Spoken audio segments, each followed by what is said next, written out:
Greetings, everyone, and welcome. We are live in Module 3 of the Permission Movement Experience. My name is V. Lynn Hawkins. I'm one of the 20 co-authors of the book Permission to be Powerful, which is how all of this got started. It is our permission movement. We hope to become a viral experience that there will be people from one end of the world to the other who will hear the message of giving yourself permission, not just to be powerful, but to be wealthy, to be healthy, to be you, authentic, beautiful, the person that you were created to be. And today, this gentleman brought to me something that when we were contemplating as a group to do the permission movement experience, we needed as the guide. And it became so clear that this was going to be the theme of the permission movement experience because of one thing in particular, and that was how each of us co-authors realized that it was our story that we were talking about, that we had moved through, that Joseph Campbell calls the hero's journey. I call it, for us, the shero's journey. And what we have given ourselves the ability to do is stand in today to say, we're giving ourselves permission to be our powerful selves and bring to the world the messages that we have to express.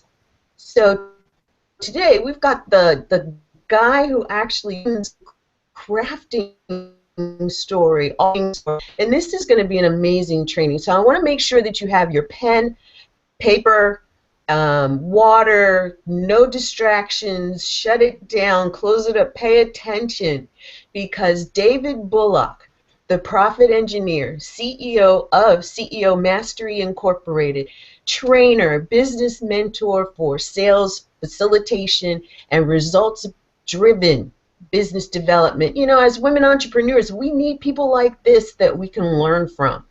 He's an author, a speaker. He's the author of Barack Obama's Social Media Lessons for Business. He's a professional keynote speaker, and that book, actually, Barack 2.0, has catapulted him to another level.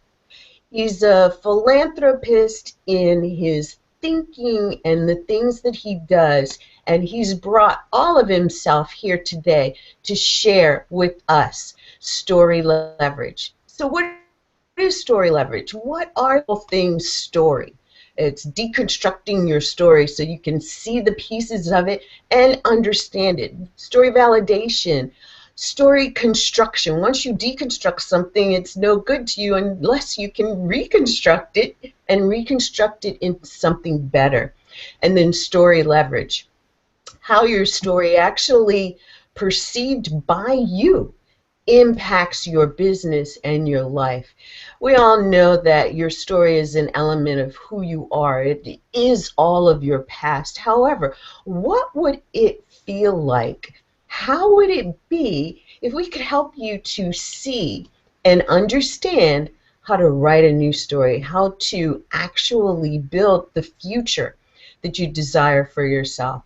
And David Bullock is here today with my co-host, Cynthia Gardner O'Neill, the founder of Harmonics, the creator of the Center for Loving Consciousness, and we are going to help this gentleman to deliver 150% of who he has brought to all things story.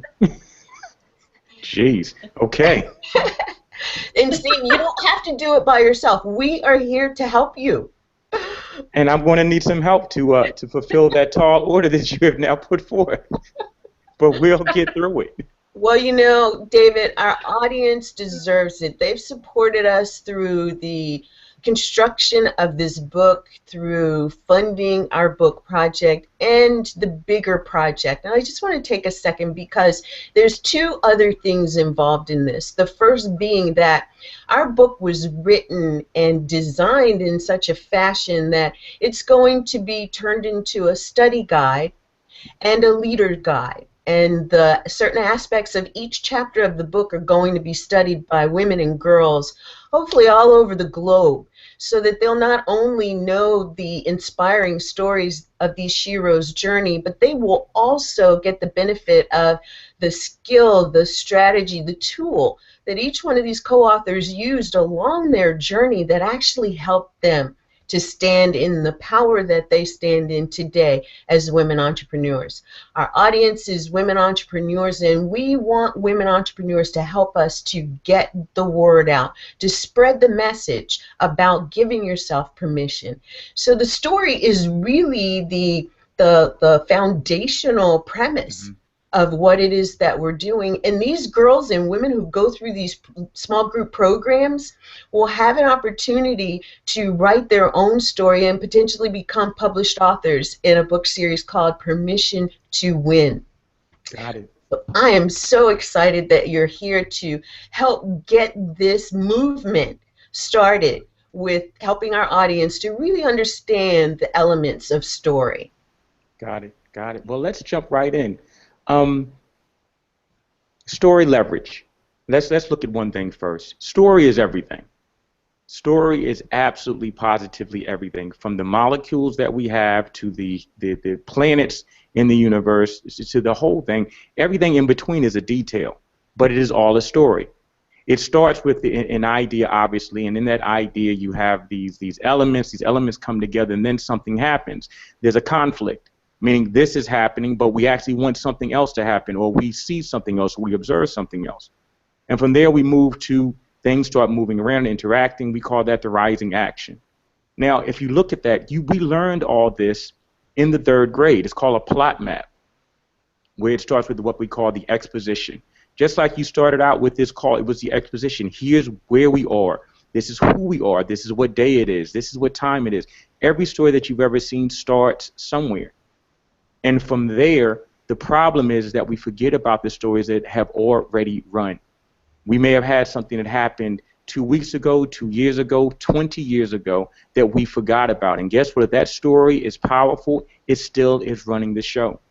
And the quest for the last 200 years, 2,000 years, probably from the dawn of time, is when something happens, how do I first know that there's something there?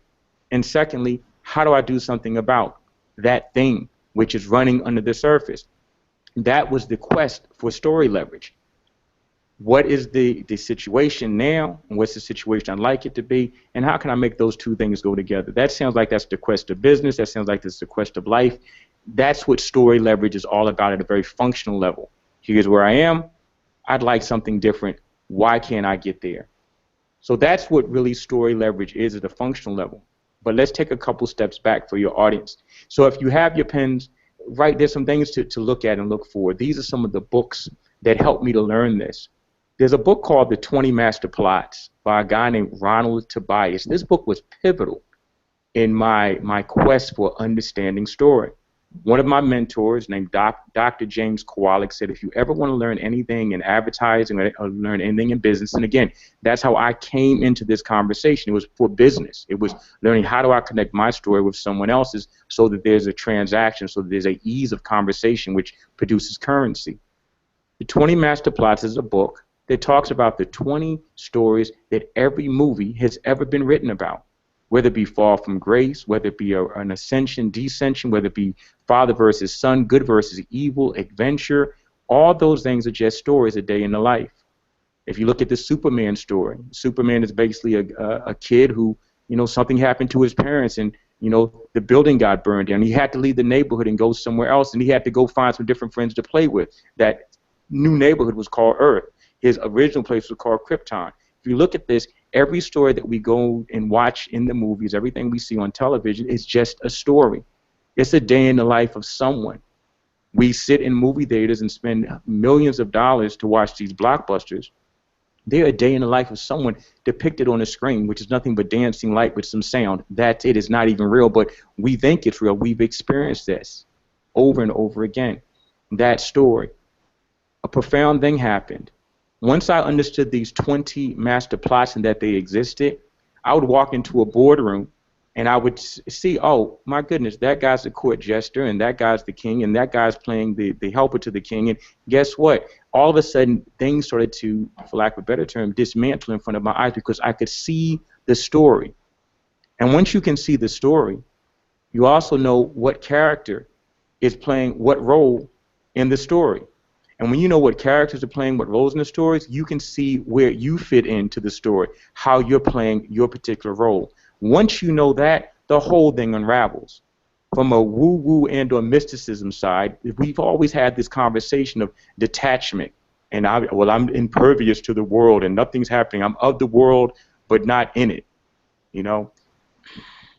All they're talking about is story. They're saying there is a story going on here. It's a construct called being a human. There's a construct called being a woman. There's a construct called being a man. There's this construct that we're playing roles in. The question is, can you see the story? Because once you see it, you can deal with it. And once you can deal with it, then you can start to manipulate it. And once you manipulate it to a point, you can start rewriting it in the moment. Not 20 years from now, not sometime tomorrow. In that moment, as soon as you recognize the role that you're playing. Now, that's the background. This comes from me, and I'll give you the reason why this is so important to me is because obviously I was at a certain level of success in my own life, in my own business, relationship-wise, my own business where the money was, and I noticed there was always this proverbial wall. There was something getting in the way. I didn't know what it was, and it was like there's something in the water here. There's something wrong. I just don't quite know what it is. And that's what led me down this path of learning what role was I playing? What role is that person over there playing? And with that, story methodology came to fore. So the Ronald Tobias book, huge. There's another book called The 45 Master Plots. No, I'm sorry, The 45 Master Characters. So there's 20 master plots, and there's 45 master characters. Once you know that there's these plots, you know that there are people who play the roles in these particular plots. Once you have that understood, to an extent, at least you have the foundation to know that this is what's going on. Because again, characters and plots, that's all that's going on at any given time. Is this all making sense? I'm trying to give you where it came from. And can you repeat the name of that book, that 45, what was it? It's 45 master characters. I don't have the name of the author off the top of my head, but it's 45 master characters. And there's 20 master plots. You know, it's really amazing. You mentioned that this is the stuff that we actually learn in 3rd grade about how to build a story. Yet what happens to us as we, you know, go through years of school, years of indoctrination, and come out on the other side, and there are many of us who are looking at, well, I'm living this story, but my mother wrote it. Or my teacher wrote it, or I don't even know how I got here. Mm-hmm. Because we are taught about story as if it's somebody else's thing to write, versus for our own lives, it's up to us. And now we're at this stage of life and this place in the game, and to learn it now, I think really has a profound importance and a profound message for us to actually awaken to. So this is great. Thank you. I don't have the opportunity to actually talk about this very much. Simply, I'm just doing a sit down. Here's your assessment. Here's this. Let's go. But where it came from is important because it came from a need to know. I was sitting with a guru. This is one of the spiritual gurus of the universe, Egyptian mysticism. I mean, the whole bit. And she said to me in a statement, she said, well, you know what? You need to just drop the story. And I said, what is a story? See, I asked the next question. Not, we typically get these nuggets that sound so profound, and we struggle with drop the story. Yeah, I can do that. Yeah, I'm just going to drop this. Okay, drop what? Number one, what is it? What is this thing I'm dropping? And that led to a 4-year quest just to understand what the thing was that I was dropping. And then the question then became, well, whose story? You're right. Mother's story, father's story, society's story, the stories that I've adopted from other people's, and it's a peeling away process that you'll go through. But if I've used this, I came into this, like I said, from the business side. So for me, it started with my story as the messenger, and then there was the client story, and then there was the market story, and then was my product story. I actually defined 4 different stories that were going on at any given time. And once I had those aligned, then the unique selling proposition, my unique selling position in the marketplace was solidified. Now, we've heard unique selling proposition before. We've all heard that word before, but how often has it been defined functionally? I'm an engineer. So you can tell me a bunch of good things, but if I can't do anything with it, and more importantly, if it's not repeatable, it becomes woo-woo, it becomes mysticism, even in the realm of business, because we even have business mysticism. Well, all you have to do is get the words in the right order. Well, that's called copywriting, but why don't you say get the words in the right order? Okay? Why wouldn't you just tell me that copywriting really is no more than me having a conversation with a friend and just telling him about what this thing does and how it will benefit him in his business, because all a business owner wants are 2 things, 2 stories. Either I want to make more money and I want to keep customers and keep them happy so they give me more money. That's a very cut and dry conversation, but we've had these videos on the line, stories on the line of, well, I shouldn't charge this much, or my value is this. All of those are stories that we have been given, and all of them, they're not grounded in anything except something someone told us. And I know I may be deviating a little bit here as I go to the background and why this is so important. There is something in the air, there's something in the water called story. And depending on your gender and or your race and or your socioeconomic position within the marketplace, we have adopted certain stories that no longer are serving us. And speaking to this audience in particular, the idea that a man will make more money than a woman, that's a story. The idea that your life has to look a certain way, that's a story. And it's a story that if you look at it, well, just drop it, you can become, for lack of a better term, bitter and or militant. The question is, are you going to become bitter or are you going to become better once you have this information? So back to story. I'm going to give you a couple of things here that you can easily look up on the internet and actually leverage. Again, the 20 master plots is out there. The 45 master characters is out there. If you remember back to the 3rd grade, there's something called a plot map. It looks like a mountain. And it starts, if you start at the very beginning, it has something called the exposition. Like I said, that's the date, the time, the experience, the feeling. Was it dark at night? Was it in a galaxy far, far away? All that is the exposition, starting. Who are the players? What's the starting action that makes everything work? The next piece that you're going to hit is the conflict, meaning you were in one place and everything was fine and dandy in your world, or it wasn't, but there's now a conflict that you become aware of. Something needs to happen. I want something different. I want to see something different. I want to experience something different. And from that point, once the conflict has been identified, there's something called the rising action. The rising action is when you're doing something. Each time you take a step, it's a story or a mini plot into and unto itself. It's a new position. You're going to see the conflicts. You're going to move. It's just like a project going up through the roof. And it's different action steps. After you get to the rising action, you'll get to the very top of the plot map. That's called the resolution. That's when everything resolves and you start to breathe again, like, okay, I am complete here. I see the light at the end of the tunnel. I see something happening here that is going to get me closer to what I envision to resolve the conflict. And then what happens at that point is we start to relax into this new reality, and that new reality is the denouement, the happy ending. And at that point, we're in a completely different place. Now, at this point, a plot map can go 2 ways.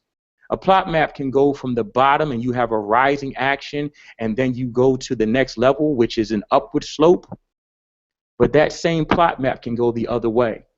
When you have the same initial situation, you see a conflict and you take the wrong actions and you go down, and then you show up at a level or in a place that was worse than we were before.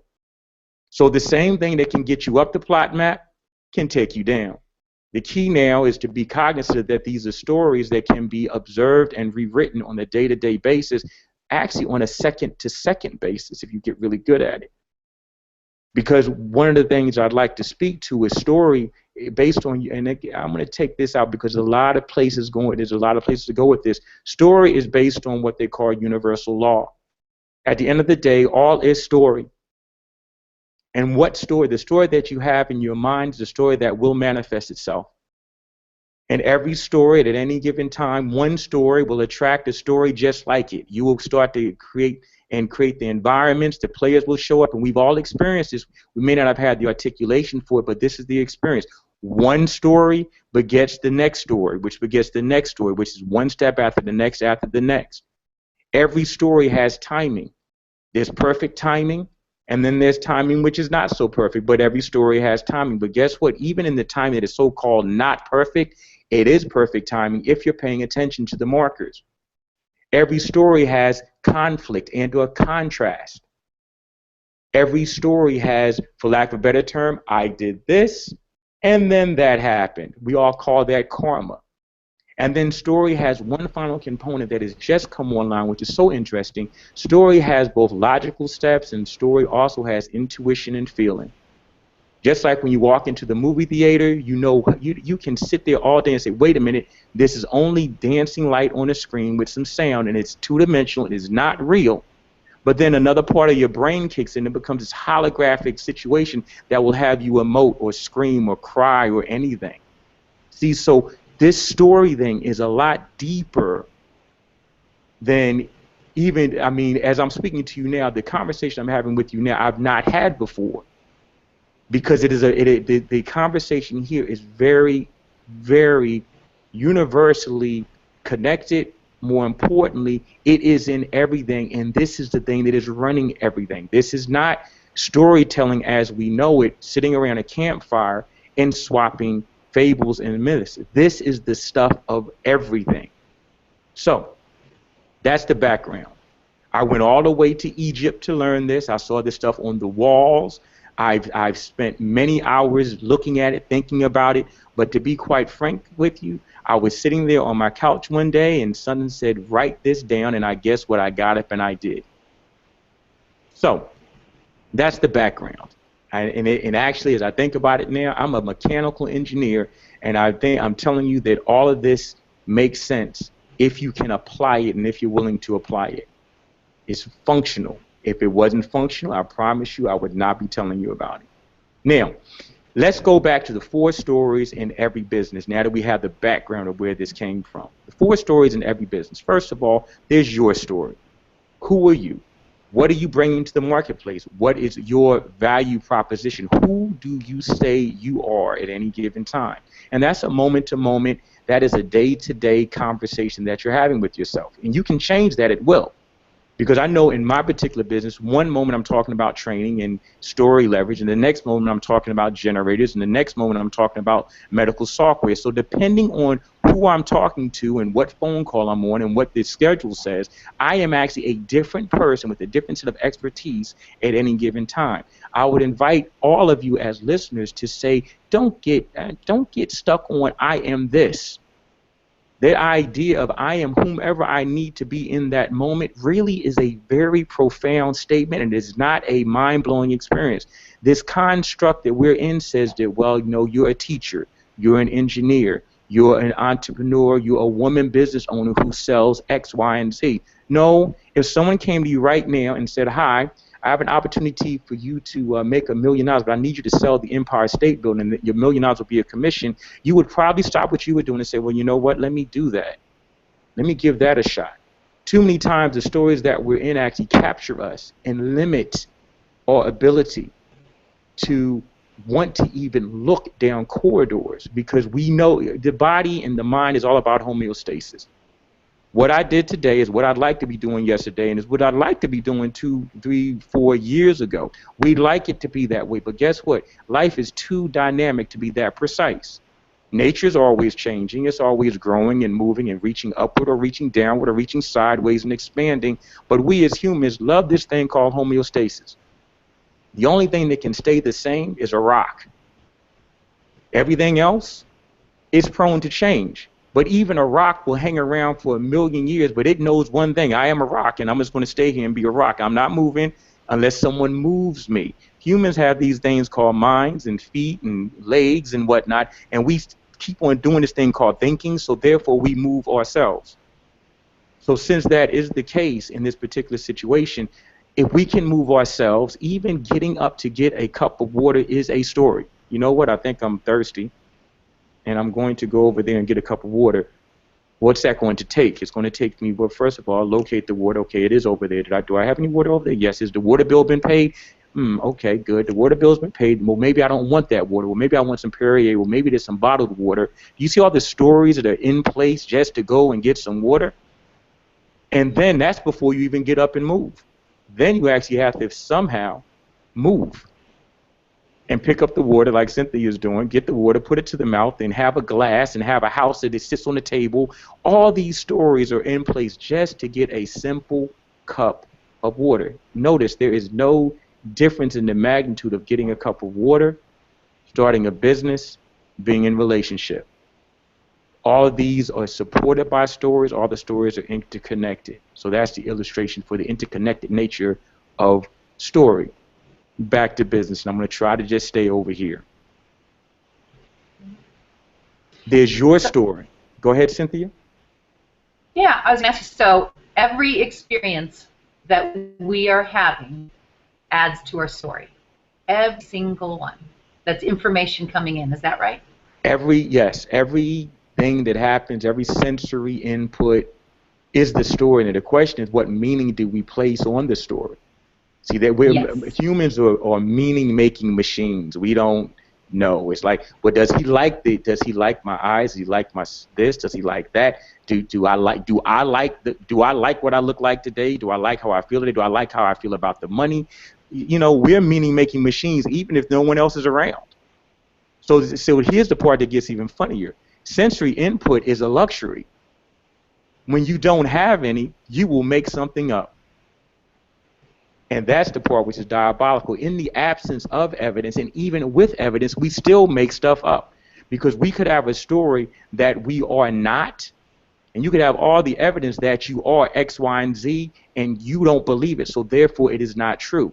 This is not about storytelling or story selling. If we get down to the bottom of what a story is and what's running in the background, all the other stories that we will have to be involved with, whether it be conversation and or belief, then have an environment for unraveling. So I've given you the structure of a story. Go ahead, Cynthia.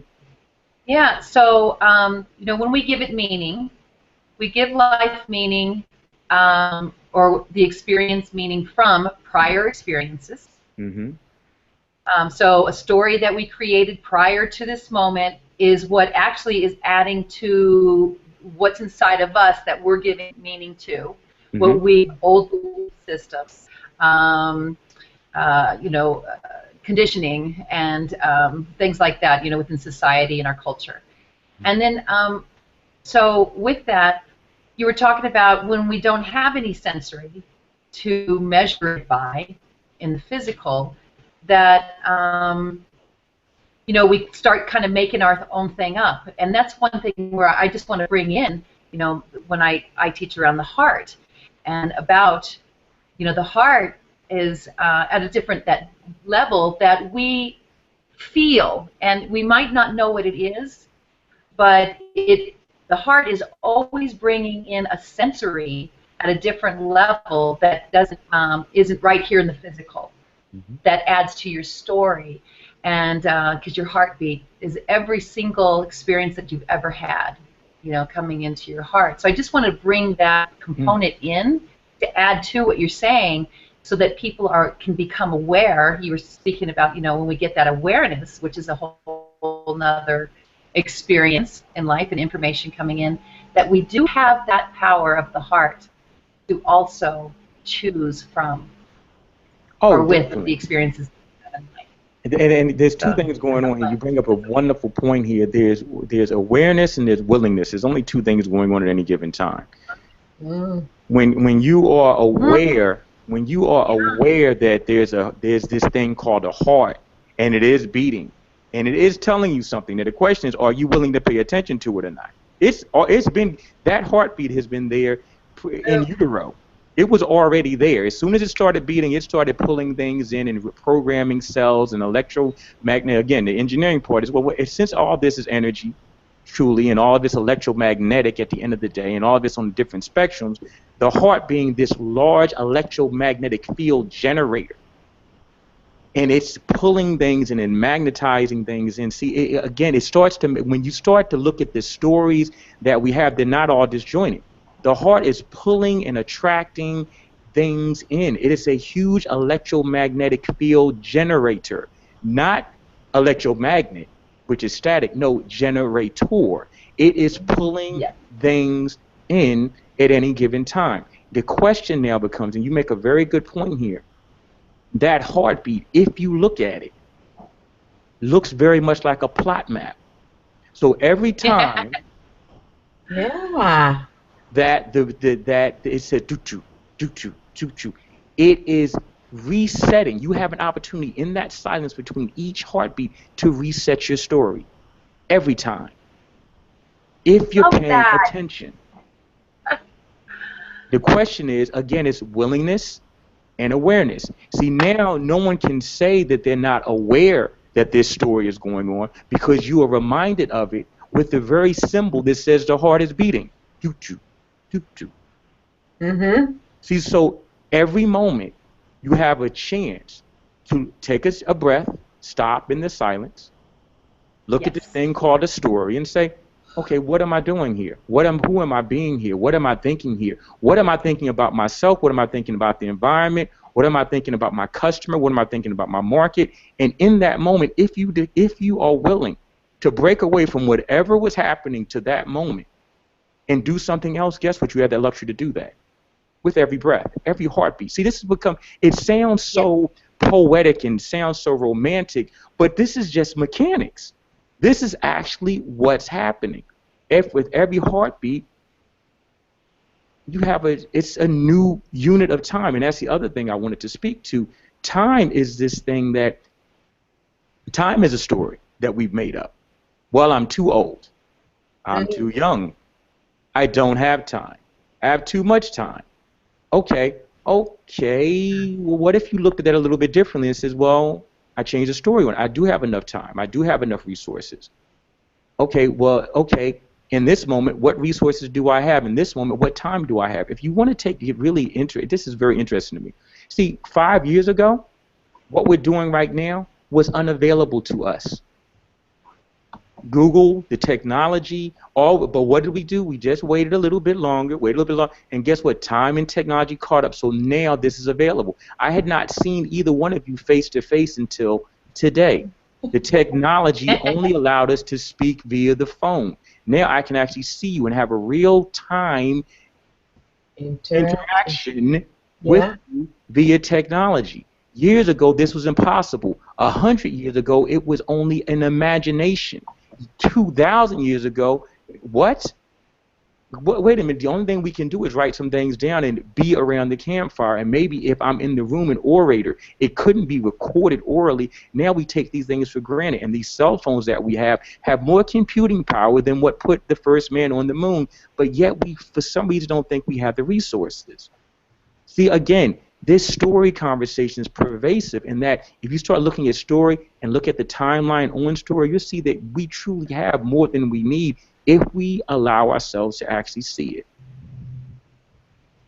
And so, again, let's go back to business. I know I keep veering off, giving people this underlying information, but let's go back to business. There's your story, which is the most important story that there is. Why? Because it's the foundation to everything else. Because only you can decide what business that you're going to be in. Only you can decide whether you're going to be successful or not. Only you can decide what resources are going to be required or not.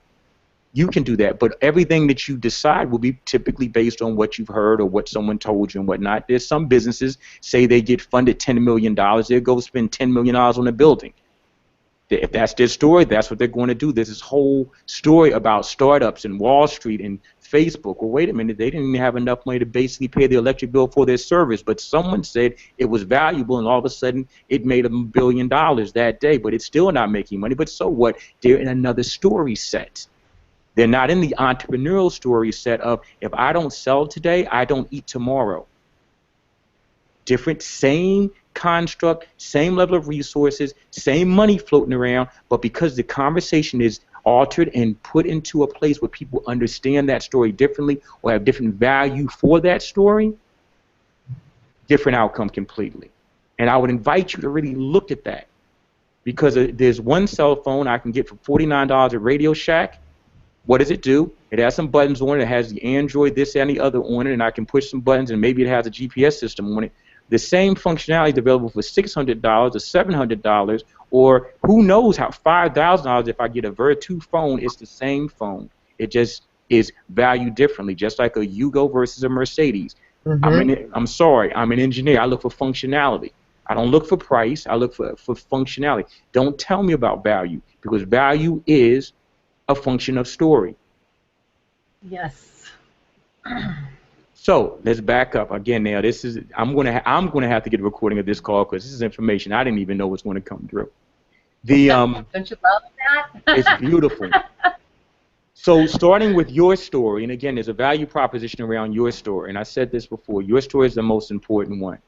Then there's this thing called the market story, and we've been told this conversation. There's this thing called the market. There is no such thing as the market. What you have are people in the marketplace. They're called your customers or prospects. Just call them your customers and bypass the conversation of prospects. Just go straight. They're my customers, and they're over there. They just don't know they're customers yet. If the story is aligned, guess what? They will become customers, because all you can do in the conversation of the marketplace is take your message or your conversation or your content and hang it in the marketplace. That's it. The internet is part of the marketplace construct. The radio, the television networks, the magazines, the newspapers. This story called the market is really nothing more than a place for you to hang your message, hang your content, so that people can connect with you. You sit where you are, you take your message, you put it over in the marketplace, you hang it on the internet, you write an article, you hang on the internet, you do a video, you hang it on YouTube. All you do is take your conversation, capture it, hang it somewhere.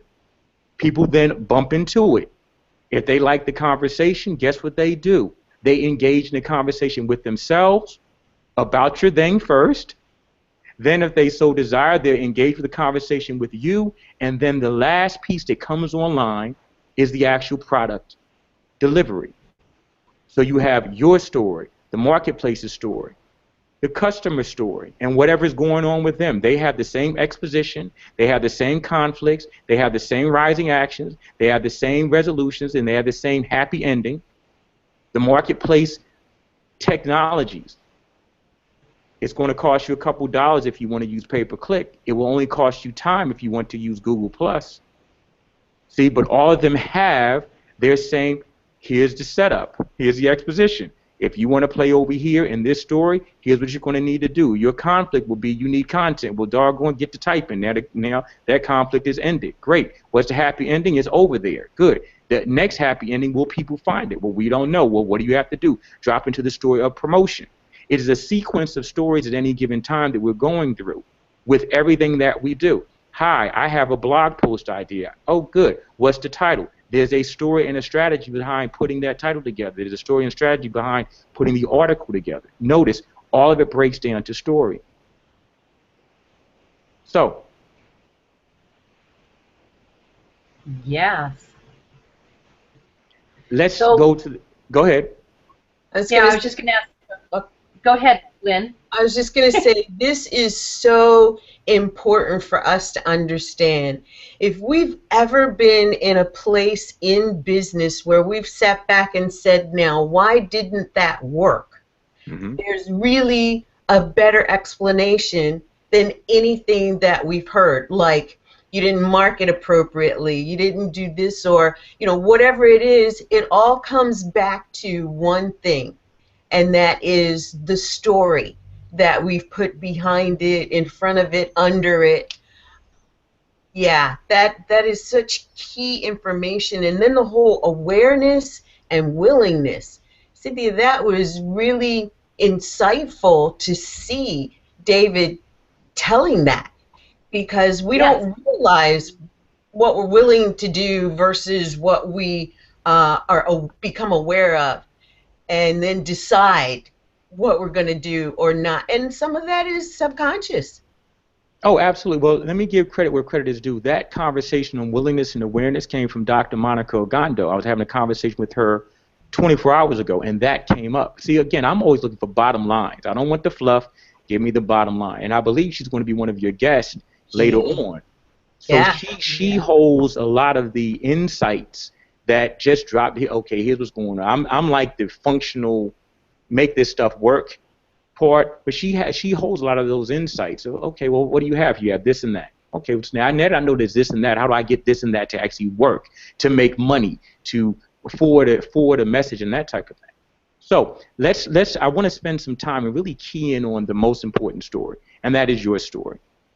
Your story is the thing that makes all this work. Depending on what you think and how you think and what your belief system, and we've heard this before. We've seen Myers-Briggs, we've seen Kobe, we've checked IQ tests, we've checked all these personality things and said, hey, we understand what thinking is all about. Guess what? You're right, but you're not. The reason why I say that is because I can tell you all day how you will function in a particular situation, but that does not tell me how you think. Because a lot of times your thinking or your story that you pull in is skewed by the situation. Now, there's only two types of situations that you're in, either stressful or non-stressful, meaning either, like I said before, homeostasis or in conflict, not homeostasis. Two situations. There's only two. I like to break things down to only two. I don't like to have maybes. It's either this or is that. Okay? Yay. So since we have come to the conclusion that either you're in stress, everything is lovely and wonderful, or it's not, and we know that the human mind would like to be in homeostasis all the time, and when it's not, it's trying to get back there, and even that's a stress. There's an assessment called the HBDI assessment. It's a Herman Brain Dominance Assessment. Now, the reason why this one is important is because it tells me two things. How do you think in stress, and how do you think when you're not in stress? Because that's all I cared about. If life is great, you think this way. That's your perfect world. When it's not great, you think this way. And guess what? They can be markedly different.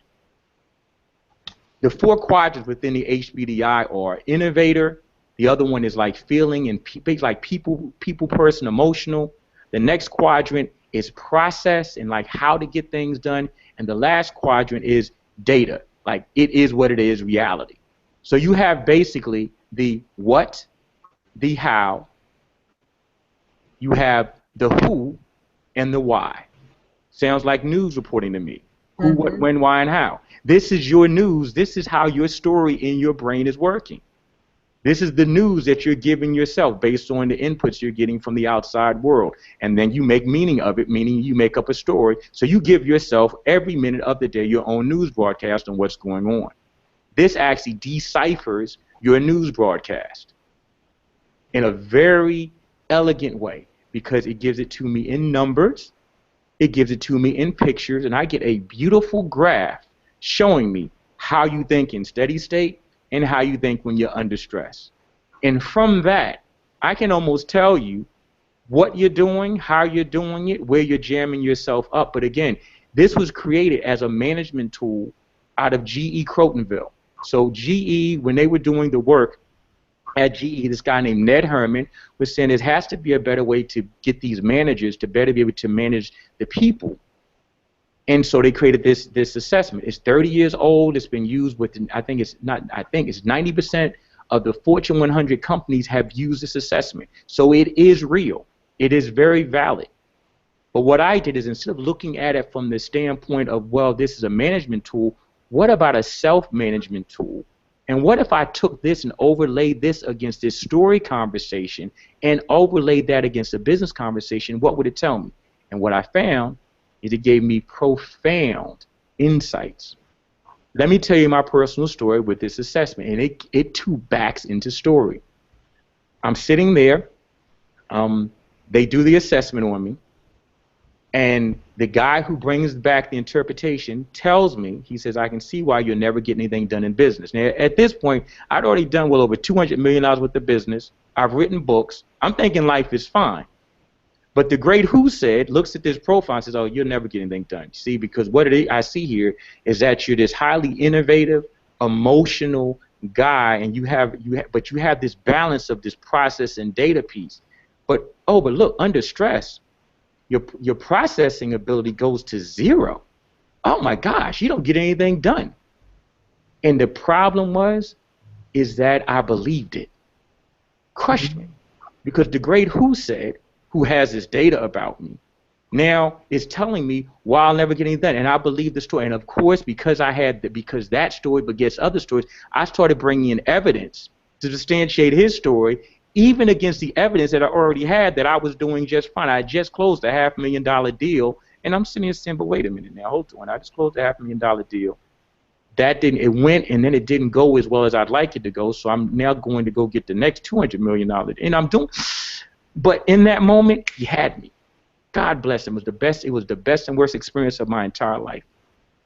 Because not only did I buy into it, the people around me, I started gathering evidence that he gave it to me. I bought into it. My business associates bought into it too because they had the same data. And now I'm sitting here over here feeling like and looking like Boo Boo the Fool, even with the evidence that was not so. That's what we do. Mm-hmm. See, so here's where it got interesting. Look how is this, and it's wonderful how things just work out. So I traded with that company. I traded services so I would actually learn how to assess the assessment myself. This was great. It just so happened to work out that way. I get up, spend the time, go trade. I get in there. I'm sitting there on the second day. Almost, it was a tearful moment. I said, wait a minute. There's a different way to look at this, a different way to interpret the data.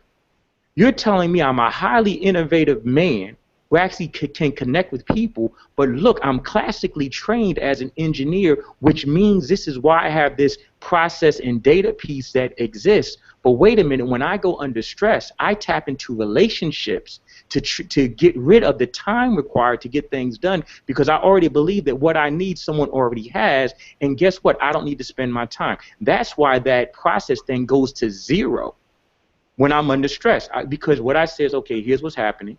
Great. Here's what I'd like to see, and my innovative thing goes off the chart, because all I want to do is, like, I see what I got, I see what I have, but I know what I want. Who can do that? And time just disappears.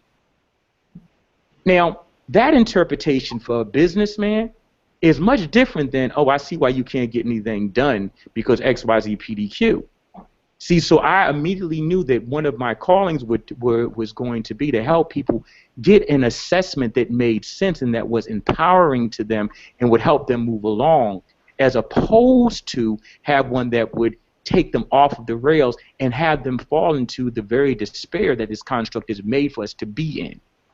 He did not do, and I hate to say it, he was and if this is going to women entrepreneurs, he was an older white man with a traditional business. I'm a younger black man with a virtual business making more money than he has with no infrastructure, and he could not wrap his head around how I was doing what I'm doing. And he was always saying, you don't have a real business. I said, well, wait a minute, but the scorecard for business, again, I'm a bottom line person, is am I making money? Mm-hmm. Mm-hmm. Because my experience was, prior to this, I was a robotic salesman. And from 1997 until 2004, I sold robots. Okay, good. I sold over $200 million worth of robots with no staff, no service facility, never had a robot in my back pocket and or in my garage. All I had was pieces of paper and data sheets, and I'd get in the car and I'd go sell these things, and then 6 months later they would show up and people would write these POs for $1 million. had someone told me I needed a staff and I needed this, I needed that. So my experience on business and how it can work, I did that all over the top of my garage. My thinking on what structure is required to produce revenue is very different than most. And I've only come to understand now that your experience is yours and don't ever negate it. And if you see something that someone else can't see and you can move a certain way, do what you do. If someone's thinking can only say they can sell a $25 item or a $7 item because they're caught up in that construct and this is the only thing that works, and I'm sitting here saying, well, I can sell that for $300,000. Well, guess what? That means my mind, my story, or if you want to call it my consciousness, allows me to see something, awareness, and I have the willingness to play over in that space. Why not play over there and not where someone else wants me to play? So it comes back again to story and story interpretation. One of the things that we do is we give that HBDI assessment, and we give it and we do the assessment. Fine, HBDI does it, but the interpretation of it is so much more powerful against this story leverage conversation. Because then you get your story complete, then you can actually assess the market story, not as a personality, but as a technology and messaging platform. You can look at the customers and their actual story of who, what, when, why, and how, what do they want. And then you look at your product and say, well, that's nothing but the delivery mechanism of the promise that I made over here in this conversation. It all breaks down to be very simple. It sounds simple. It takes a bit of work. It takes a lot of expertise to be able to piece those pieces together. As you see, it's technology that is used in one place, piecemeal from other places, but that's what we're up to. One assessment and one business at a time, and we've had phenomenal results. We've taken the story leverage conversation before I even knew what that was, and we took American Express from a 10% conversion rate to a 50% conversion rate on a very small program that you're probably familiar with called the American Express Open Program. Ah. That was me. Cool. Okay. That was me and my team years ago saying, oh, what's the story? Who are you connecting with? What are you willing to say? What can you say? What's the it sounds like copywriting, but it's not. It sounds like telemarketing, but it's not, because it's coming from a level which is very different than a via of, well, it's copywriting. Because to say it's copywriting puts it off into this other thing over here. No, it's a conversation. Mm-hmm. Well, no, that's called copywriting. That's called direct sales. The reason, and I've learned this over the years, I've worked with several PR agencies, and they're interesting to work with, because I'll ask the question and say, cool, so for that $75,000 that we're about to pay you, what am I going to get?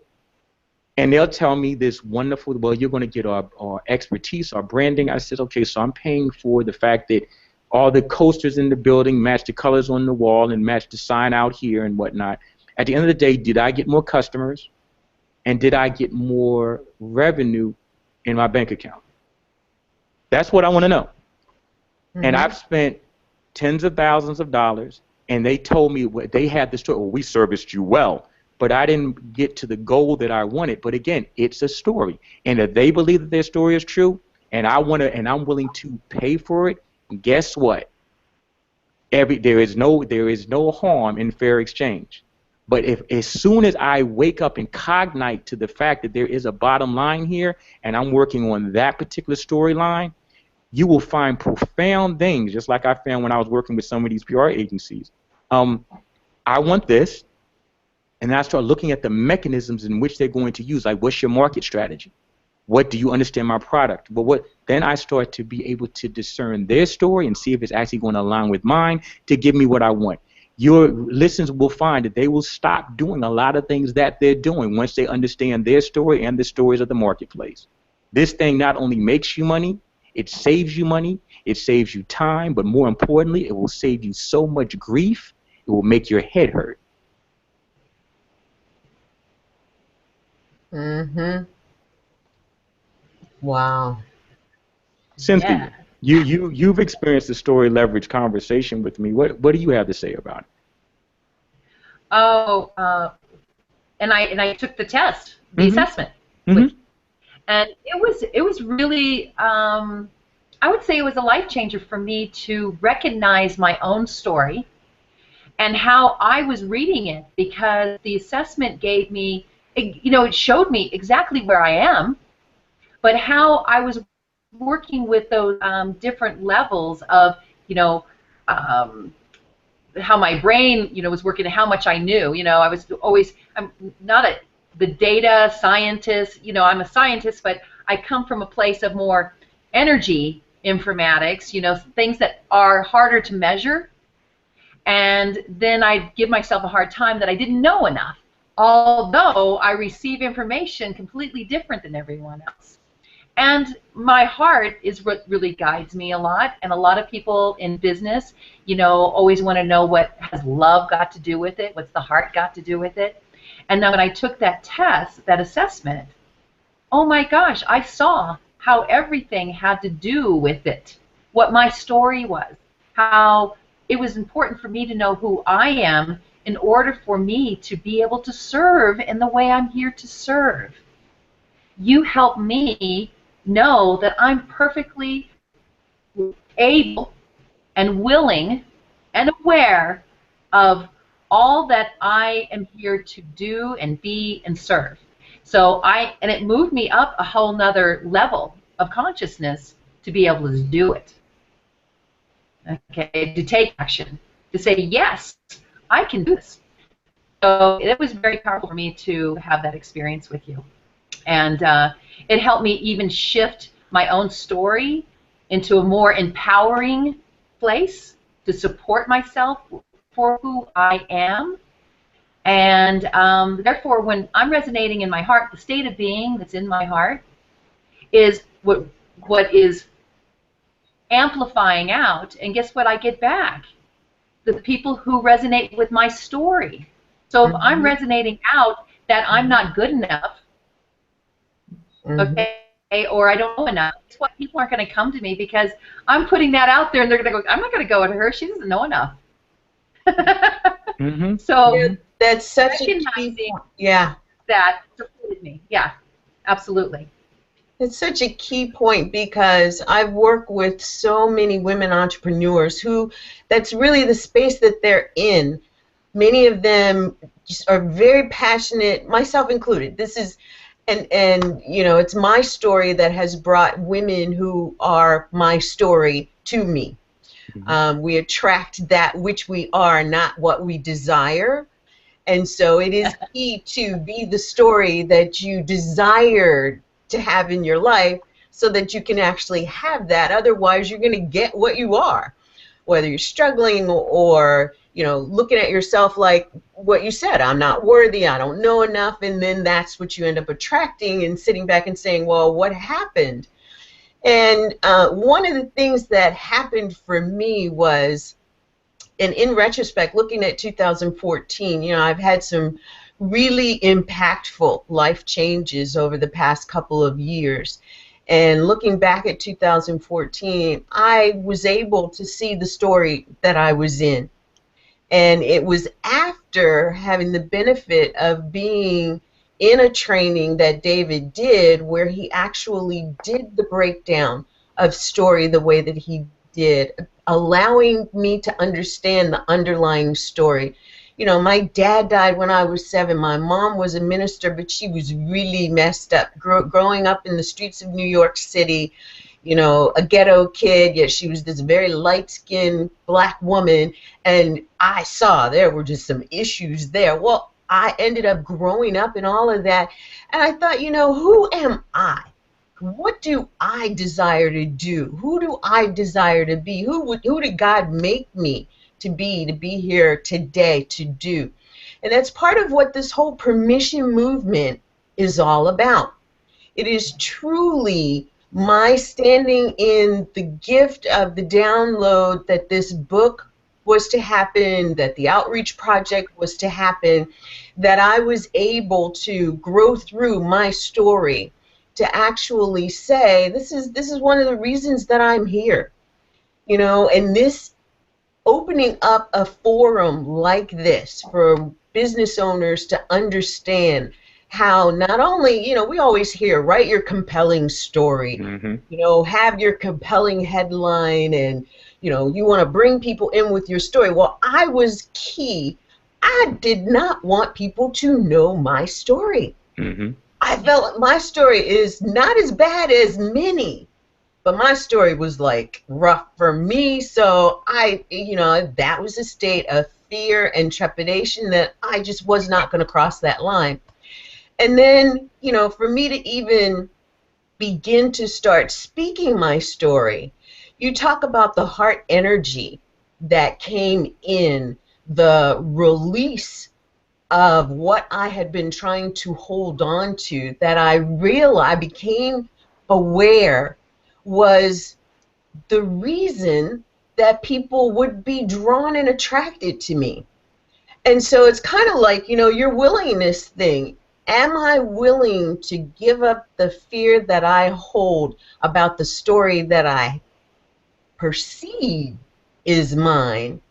Because, when I also think about it, I look back, I had a pretty good childhood. I look at some of my friends and think, oh my God, and my goal is to help them to understand story, to be able to relate their story in a dissociated manner. It's a story. We all have one. Nobody's is any worse than anyone else's, and no story is any better than another's, because there are a lot too who think this person has all of this in the way of wealth and prestige, yet behind the scenes, oh my God, their life's in chaos and illness. And Cynthia talks a lot about the fact that, we go through life and we earn these massive incomes, and what is it for but to pay to get out of the dis-ease that we've created for ourselves. So where are you ever really enjoying life? And when I came to the understanding that my story in the center of all that I do in life and business is what is my heart, I was so relieved. Relieved, yeah. Yes. To be able to say, you know what, it's a story, it just happens to be mine. It is part of what brought me here today. I'm robbing people who do not know my story and the reasons why I'm doing what I'm doing. And there are so many women entrepreneurs out there, so many girls and women out there.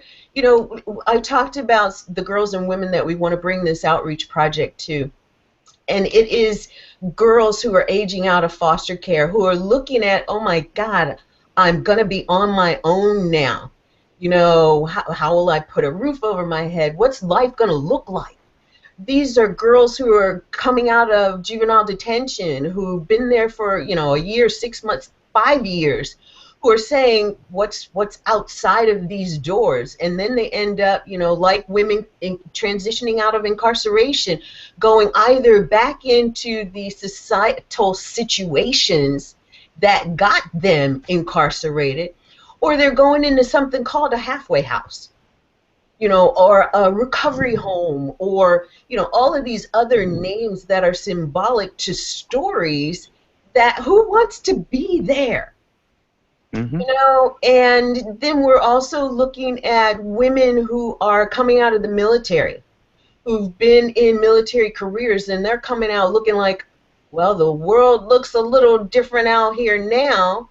What do I do?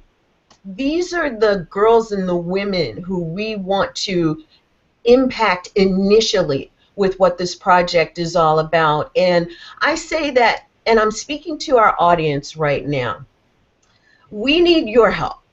I mean, I'm just going to put it out there, point blank and frank.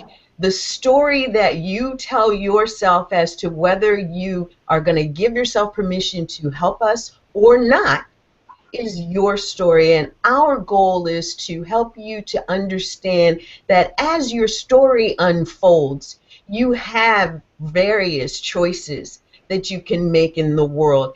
This is how philanthropic ventures begin, and this is how they thrive. Our goal is to really help you know, Cynthia and I were talking the other day, what would life look like if we had had a literacy and authorship outreach project when we were in our early 20s or 18 or whatever, that we're talking about trying to provide for girls and women now. And Yes. we are here doing, each of our 20 co-authors and each of the experts that we're bringing into this space is here right now because they recognize this same thing. And we're asking you to help. We're asking you to contribute. We're asking you to be a part of this program, to be a part of some of the many programs that you're going to find that are going to be offered to you. The whole story of leverage and the HBDI assessment and the way that David takes people through this process. I mean, would you like to have a new story and see the doors of success and the life that you dream of happen beginning now? Or a year from now? 2 years from now? Would you like to know that you are contributing by participating in your own growth to what is something bigger than all of us? That can happen. And we're here to help open those doors for you, or at least get it started. If you're already there, if you're already in a position of doing great business, having those great relationships, what would it feel like to have more, to have bigger? You know, you really are only one person away from your biggest success. And you want to do it now because we don't know what tomorrow holds. And that dash is, you know, whenever back there to whenever up there, but now is all you have. So thank you for letting me kind of get off on that track, but I think it's very important. Yeah, yeah. David, what do you think? Yeah? Yeah. Well, so, you know, between David and you, Lynn, you guys putting that whole, you guys, you're on track with this whole thing, with this whole story about how to change your story right now. Make it different. That's David is here to help you change your story right now. You're here to help people change their story right now from what they are in right now in their story to what they'd rather have instead. And that's where I come from with Harmonics, is what would you rather have instead? There's a real quick pattern interrupt for you to look inside yourself and tell a new story. And David has helped me do that, you know, through the assessment that he has and learning more about, you know, leveraging your story, how to really make the story work for you in your life and empower you. And then being here with you, Lynn, wow, the incredible, this permission movement to make a difference in women's life. And you asked that question about when we were, you know, at a young age, going through some of the hardships and the stories that we have. And if I had someone or something like this to guide me, to help me learn more about myself and empower that whatever I'm going through is perfect for me and it makes me the great, magnificent person that I am, if I had someone saying that to me and teaching me that, you know, I am the person I am today because of my stories. But I become more of who I am quicker when I love and accept myself for exactly what my story is and what I've gone through. And I thank you two for bringing that information in today because it has empowered me even more to continue even more in this moment to help others like myself to speak the truth of who I am and that I am here to make a difference in this world, just like you, David, and just like you, Lynn, and I thank you so much. You are very welcome. One thing I'd like to give your audience very quickly, and this is, again, research that I've only picked up within the last couple of weeks because I'm still researching, and because this is becoming more and more functional and practical. Some of the stories are actually set up in utero. So whether you've had a good life or a bad life, or whether you had a good childhood or bad childhood, some of these things actually were set in place before you even took your first breath. So that being the case, no one is exempt, As soon as you hit the planet, you get two things.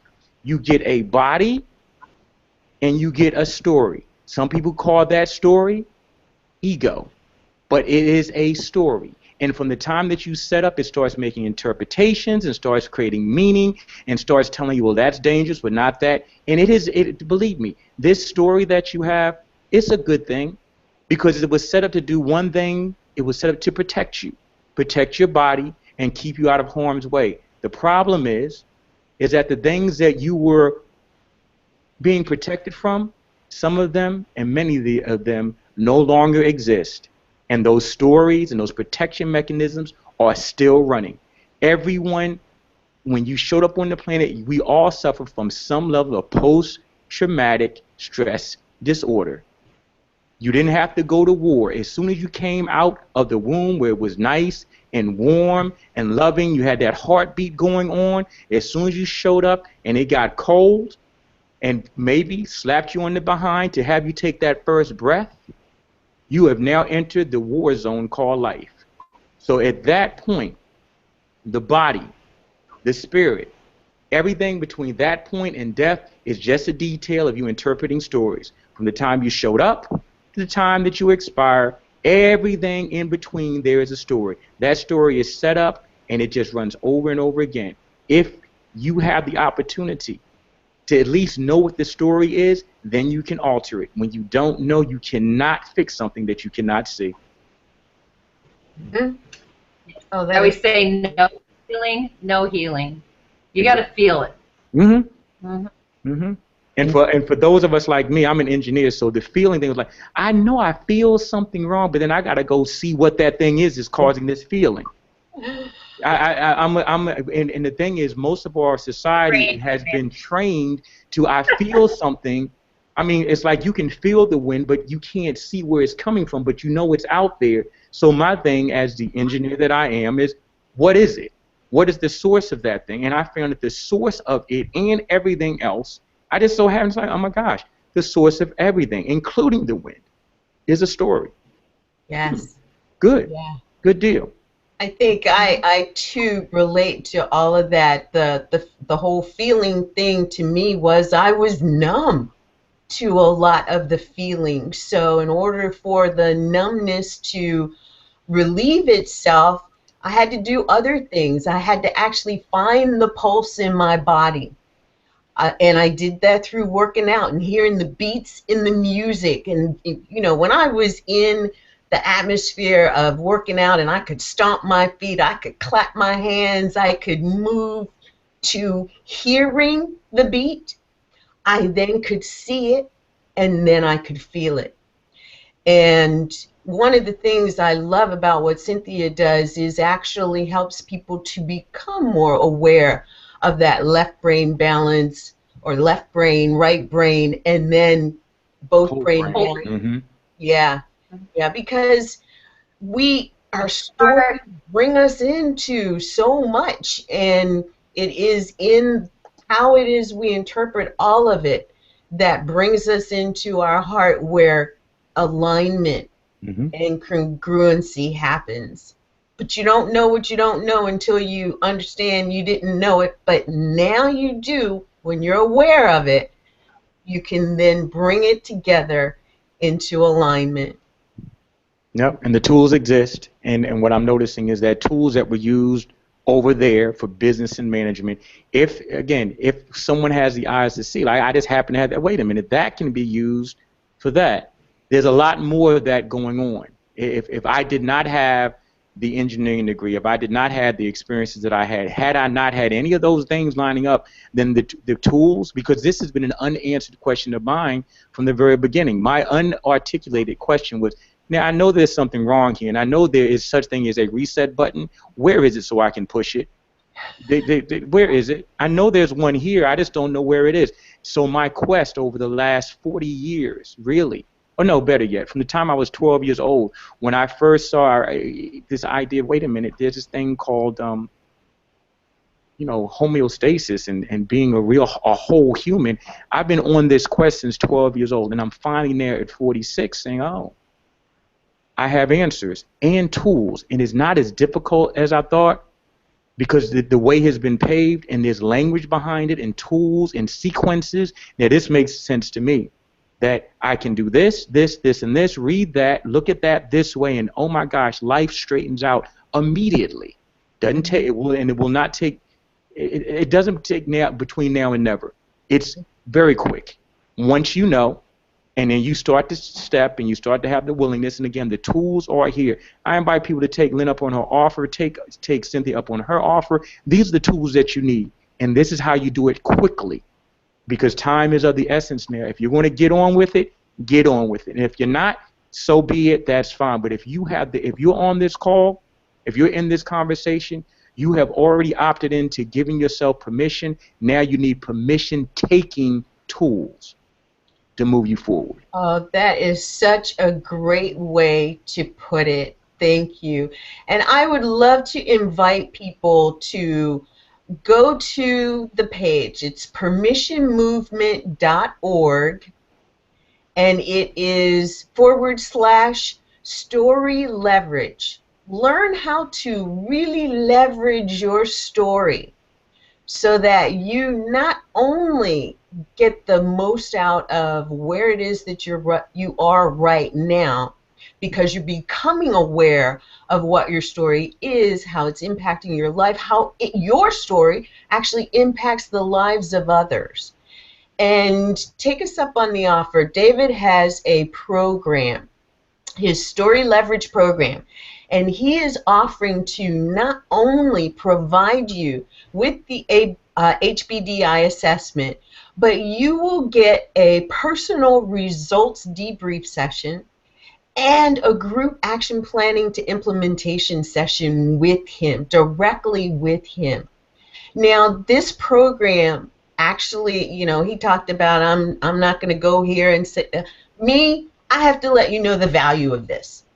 This is actually, after seeing it, more than $1,000. He's priced it at $997, but you know what?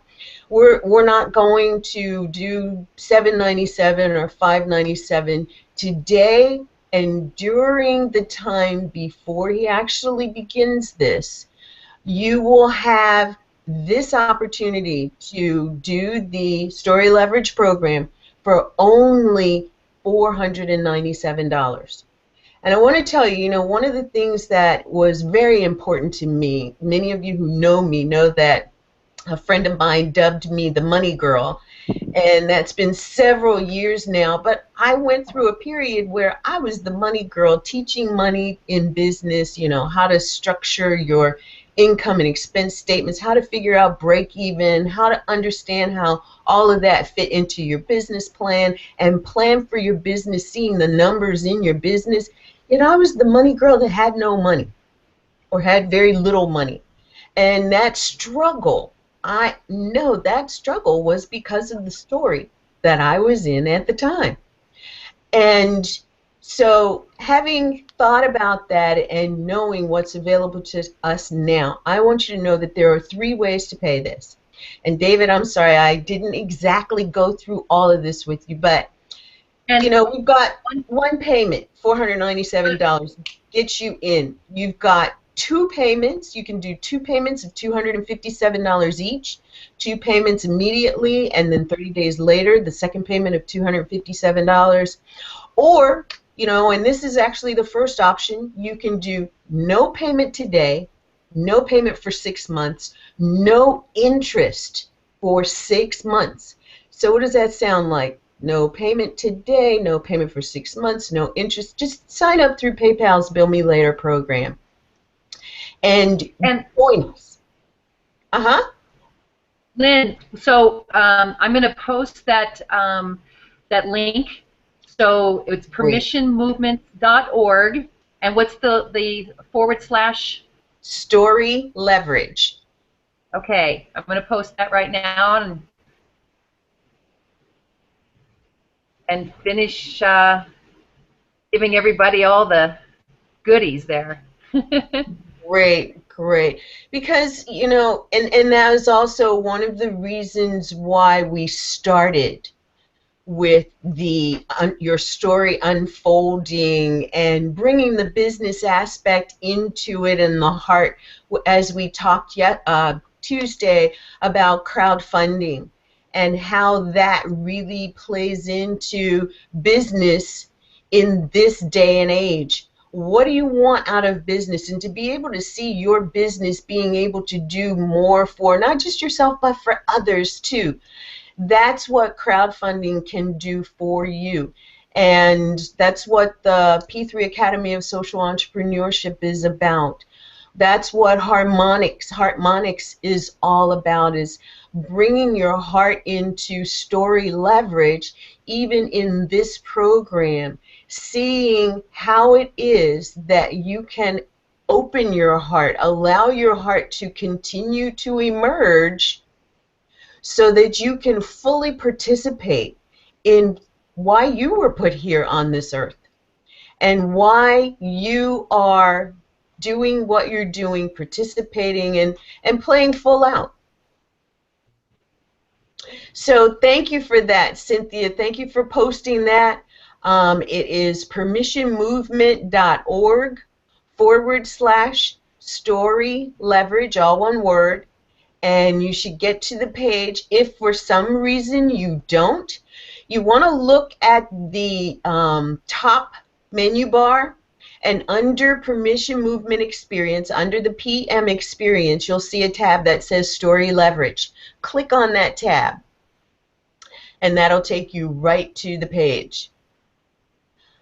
So, okay, I'm going to post it in the comment section because it is a different link, so that's where you can find it, and we'll set up so that Story Leverage will work here. Great. But right now I'm going to give another link just so everybody knows, because I've had a few people asking about that. But for sure, permissionmovement.org, go to like the PM, let me see here, just like you said, PM under PM across it will drop Story Leverage right now, okay? There we go. Thank you. So, Cynthia, does our audience have any questions for us? I haven't gotten any more questions here. Just they were all, I had a few people ask me about the link because they were having a problem getting to that. Okay, so, great. Thank you. And we got that worked out, so that worked perfect. Beautiful. All right. Well, you know, one of the things that I want to also put on your mind is that this is the third session of the 9-week Permission Movement Experience, and we want you to experience all of it. Understand that practically all of the cost to this program goes towards the Permission Movement Project, less a few ancillary expenses. But I want to tell you some of the people that we've got coming up for you. Natalie Ledwell, who is the co-creator of Mind Movies and the founder of her own web TV show called The Inspiration Show. She's going to be here with us. She actually has written the foreword to the book, Permission to be Powerful, for the 20 co-authors. We're going to have Gina Gaudio-Graves, the founder and dean of Directions University, talking about the Vortex model of doing business and how your story fits. Cynthia, actually on next Tuesday, on the 13th, will be talking about harmonics. Harmonize your story, harmonize your business. So you want to be there for that. We're going to do more on crowdfunding. One of my good friends, Manolis Nafulakis, and I will be talking about the 9 steps to creating a successful crowdfunding campaign by crafting your compelling story. It helps when you know what your story is so that you can come out of your story to craft the best story for the crowdfunding campaign. We're also going to do some co-author panel discussions. Dr. Monica Ogando, who is David Bullock's business partner, is actually going to moderate one of the panels for the co-authors. We're going to have Desiree Dubois, who's the president of An Empowered Woman. She's launching a new mobile web magazine called Let's Speak Success. And her title of her topic is going to be Empowered Women Speak Through Their Story Differently. Oh my gosh, you know, it's one thing to have a story, it's another to share your story. And now with us being across the platform of the internet, we've got one of the biggest internet gurus, Jack Humphrey, who's the Associate Dean of Directions University. He's a blogger, he's a master blogger, and a master traffic master. And he's actually going to be talking about the amazing traffic vortex, sharing your story.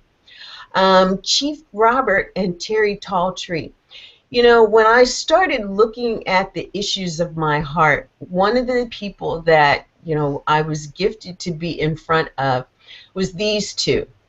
Chief Robert and Terry Talltree are co-founders of How to Live on Purpose, and they actually are teaching the wisdom of the Native American elders, and they're going to be talking about your story and the 3 arrows of power.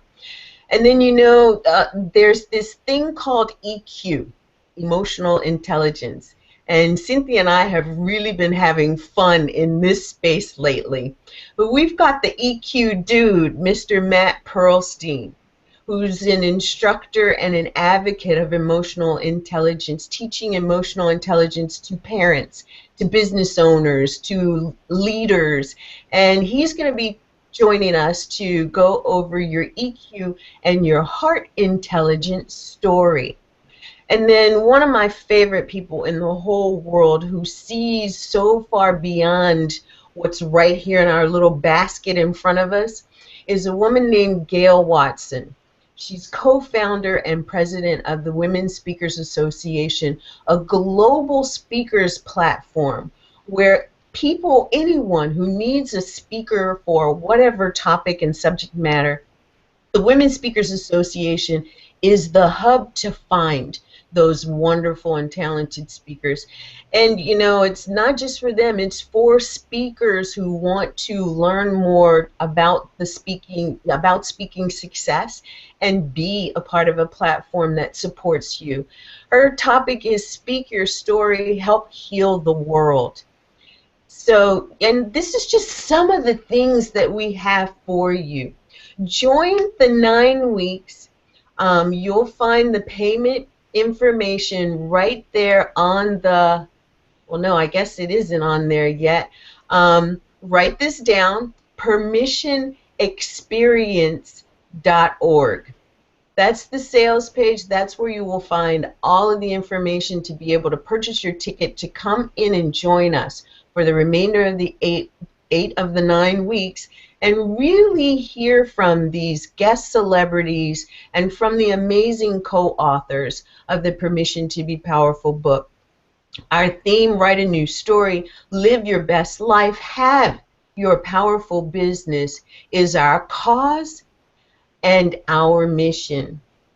And hearing the information about story and how story was presented to us today, I want to say thank you for joining us. Thank you, David, for being a part of all of this. It's just been amazing. And I mentioned earlier, and you kind of sounded surprised, but I think in enough of our conversations, you know me well enough to know that this isn't the beginning and it isn't the end. This is the journey unfolding for us, and I'm just so grateful to you for being a part of this today. And I want you to take a few minutes and wrap it up for us today about story leverage and your story. What do you want our audience to know that's, you know, the whole bringing it all together? Well, to bring it, first of all, say thank you for the opportunity. The things that we spoke about today, this environment is different than most of the environments I've ever been in, to speak about story leverage. So some things were spoken today that have never been spoken before. and I appreciate that piece first. Folks, you all were in a space and a time where the technology is no longer a barrier, where access to information is no longer a barrier. The only barrier to your success is you. And you've heard that before, and that's fine. But now there's actually a technology and articulation, and there's a path to get down under the pieces that have been baffling you your whole life. It's this thing called story, and this is not any mysticism. It's not woo-woo. It is scientifically based. It is coming from business management at the highest levels. It's the same tool looked at and interpreted differently for your own leverage. This not only works in business, but it also works in life, as Cynthia said. Life is a story, and you have the opportunity to just look at it a little bit differently. But when you don't know what you are looking at, or what filters or what lenses, you are bound to do the very same things over and over again. And who wants that life when you're aware of it? Who wants that business when you're aware of it? So, Lynn, you have done a wonderful thing here. I now hear the theme of story running through everything that you put together here. I did not know that that was going to happen, but at the end of the day, I did say that story was everything.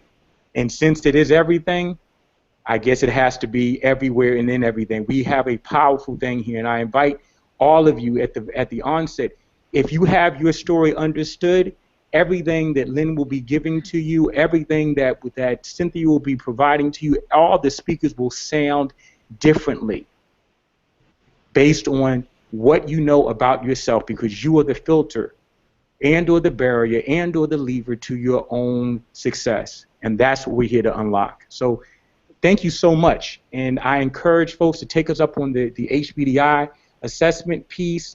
That program is available to this group at a very good price. Oh, and I forgot to tell you, it's not just going to be one group session. I'm actually going to do 4 with the folks. We're actually going to go through the HBDI piece. We're going to actually have a hard discussion about the marketplace and how that works really, that the customer store and how that works really, and then also product and product creation, because Lynn, you know, we had that conversation about cell phones yesterday, and it really gave me ideas about how people just don't know what they have right up under their noses. Right. So we'll do a little bit more than just one group session. We'll do 4, and we'll make sure that everyone is taken care of and that you go from here with tools to move forward quickly. So again, thank you for the opportunity. Thank you, David. Now, have you set a date that's going to start on? Well, I wanted to actually, if we get enough people who move with this, I'd like to actually have that start on the 15th, this coming week. Okay. All right. I'll make sure that gets added to the sales page as well. Sounds good. Sounds good. Thank you so very much. This was amazing. Story does flow through everything, and you've shown us the mechanics of how all of that happens, the science behind it all, and being able to relate it to the heart aspect and the alignment piece. Thank you, David. Thank you, Cynthia, for participating with me today. I just don't know what I would have done without you and the things that you were able to do to help the conversation that you brought into it all. Thank you. My pleasure. And to our audience, I just want to say thank you for hanging around with us. I know we went a little over our 90 minutes, but go back and listen to the replay. Tell your friends. Again, this is the last of the free sessions. And, I mentioned yesterday on Tuesday and on Monday that for every 2 tickets sold, there will be 1 complete digital package that will be donated to a nonprofit organization that supports girls and women. So, again, it's bigger than us. It's bigger than the opportunity that we see and may see directly in front of us. We really are difference makers, and we want you to be a difference maker with us. So join us. We look forward to seeing you next time. Our next show is on Monday when we have Gina Gaudio Graves doing the Vortex Business of Doing Business and how your story fits. Thanks again, and we look forward to seeing you again soon. Bye, everyone. Bye.